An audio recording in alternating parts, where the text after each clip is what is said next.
विष्णु मधुसूदन कैटभारे नारायणाच्युत त्रिविक्रम चक्रपाणे दैत्यादिशार्जधर श्रीधर वासुदेव गोपाल कृष्ण हरये तव सुप्रभातम्। श्री रुक्मिणी सभवनास हरे मुरारे राधेश गोपसि स्वरूप भृगादि वन्द्या श्रीद्वारकाश्रय विकुण्ठपते भुवनैकमूर्ते गोपाल देव हरये तव सुप्रभातम्। मीनाकृते कमठरूप वराहमूर्ते त्रैविक्रमाय नृहरे भृगु राम राम श्रीराम कृष्ण यदुनन्दन कल्किरूप गोपाल कृष्ण हरये तव सुप्रभातम्।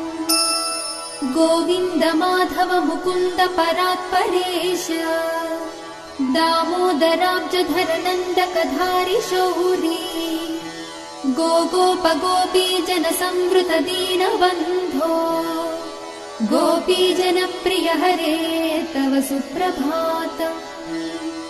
क्षीराब्धिशायि भुजगाधिपतल्पशायि सद्भक्त हृत्सदनशायि रमाङ्कशायि श्रीगोपभाम मृदुतल्प सुखातिशायि गोपवल्लभ हरे तव सुप्रभातम्।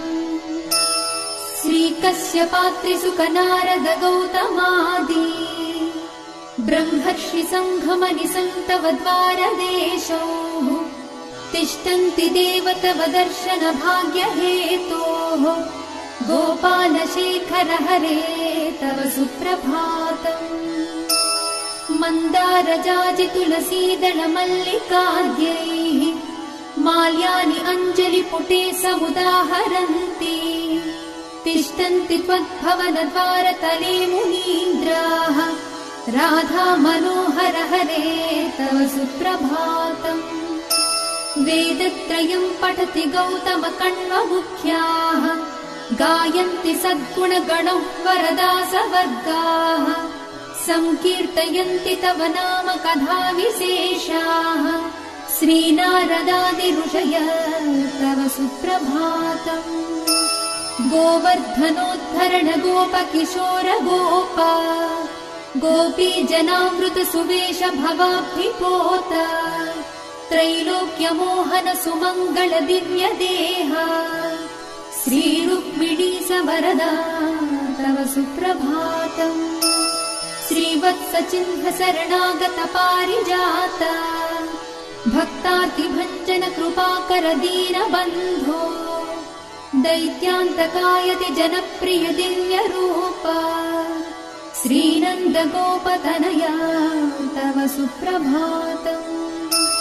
पद्माक्ष पद्ममुख पद्मधरा प्रमेया पद्मालया सहृद पद्मनिवास शौरी पद्मोद्भवादि सुरसेवित पाद पद्मा पद्माधिनाथ हरये तव सुप्रभातम्।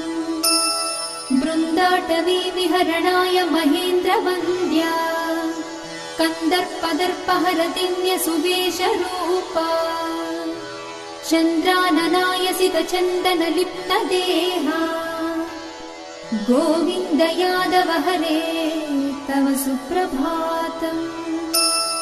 श्रीनन्दनन्दन यशोद कुमार धीरा हय्यङ्गवीनदधिचोर सुपुष्पहारा नीलाम्बुदाभसु शरीर रमा विहारा गोपाल देव हरये तव सुप्रभातम्। श्रीभैष्विजाम्बवति सत्य सुदन्ति भद्रा श्रीमित्रविन्द दिवस प्रभुपुत्रिकाद्यैः तिष्ठन्ति दिव्य भवने तव सेवनार्थम् गोपी मनः प्रिय हरे तव सुप्रभातम्।